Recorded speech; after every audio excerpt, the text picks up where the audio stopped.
Hello అండి, welcome back to me ఇంట నా వంట ఛానల్. మరి ఈరోజు రెసిపీ వచ్చేసి మీల్ మేకర్ పకోడీ అండి.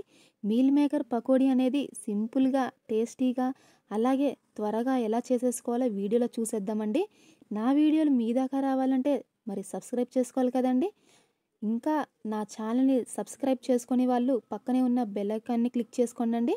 మరి ప్రాసెస్ ఏంటో చూసేద్దామా. ముందుగా ఒక బౌల్లోకి నేను 1/2 kg మీల్ మేకర్స్ తీసుకున్నానండి. ఈ మీల్ మేకర్స్ని మనము వాటర్తో వాష్ చేసుకోవాలండి. ఇలాగ వాష్ చేసుకున్న తర్వాత ఫ్రెష్ వాటర్ పోసేసి 1 గ్లాస్ ఒక 5 minutes నాననివ్వాలండి. ఇప్పుడు వాటర్ అన్నీ తీసేశాక 1 కప్ కార్న్ఫ్లోర్ వేసుకోవాలండి. అందులోనే అల్లం వెల్లుల్లి ముద్ద వేసుకోవాలండి. అలాగే 1 టేబుల్ స్పూన్ పసుపు, టేబుల్ స్పూన్ సాల్ట్, అలాగే సరిపడా కారం వేసుకోవాలండి. ఇప్పుడు ఇందులోకి మనము ధనియాల పొడి వేసుకుందామండి. అలాగే మనము ఒక నిమ్మ చెక్క పిండుకుందామండి. ఈ నిమ్మరసం వల్ల మనకు కొంచెం టేస్ట్ బాగా వస్తుందండి. ఇవన్నీ మసాలా, కారం అన్నీ మిక్స్ అయ్యేలాగా మనము కలుపుకోవాలండి, మొత్తము పట్టేలాగా. ఇప్పుడు ఇందులో మనము 1/2 గ్లాస్ వాటర్ పోసేసుకొని మనం బాగా మసాలా అన్నీ మిక్స్ అయ్యేలాగా ఇలాగ కలిపేసుకుందామండి. ఇలా బాగా కలుపుకున్న తర్వాత ఒక 5 minutes పక్కన పెట్టుకోవాలి.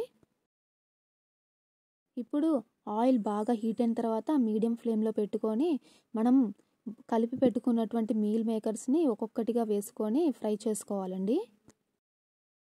ఇలాగా మనము ఒక్కొక్కటిగా వేసుకుంటూ మీడియం ఫ్లేమ్లోనే మనము బాగా ఫ్రై చేసుకోవాలండి. అప్పుడు మాత్రమే క్రిస్పీగా వస్తాయి అన్నమాట మనకి మీల్ మేకర్స్ అనేవి. చూసారు కదా, రెడ్ కలర్లోకి వచ్చేసాయి బాగా.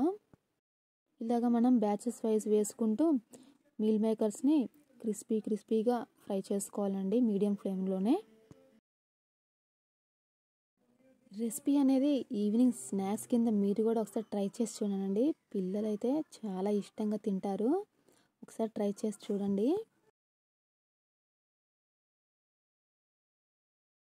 చూసారు కదా, బాగా ఫ్రై అయిపోయినాయండి.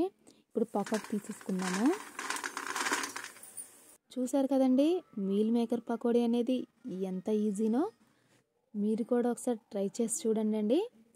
అలాగే ఈ వీడియో కనుక మీకు నచ్చినట్లయితే లైక్ చేయండి, షేర్ చేయండి. అలాగే మరిన్ని మంచి వీడియోస్ కోసం ఛానల్ని సబ్స్క్రైబ్ చేసుకోవడం మర్చిపోద్దండి. Thank you.